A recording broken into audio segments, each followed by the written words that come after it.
મોટાભાગના લોકો છાતીથી શ્વાસ લે છે, પરંતુ સાચી રીત પેટથી શ્વાસ લેવાની છે. જ્યારે તમે ઊંડો શ્વાસ લો છો ત્યારે તમારા શરીરને વધારે ઓક્સિજન મળે છે અને મગજ પણ શાંત થાય છે. તો આજે આપણે એક સરળ ટેકનિક અજમાવીએ. 4 સેકન્ડ સુધી ધીરે ધીરે અંદર શ્વાસ લો. 2 સેકન્ડ શ્વાસને રોકો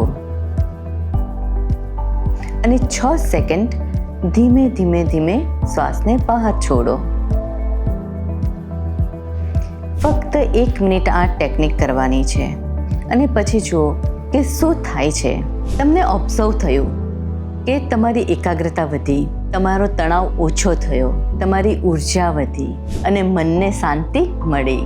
તો યાદ રાખો કે સાચો શ્વાસ એટલે વધુ સારું જીવન.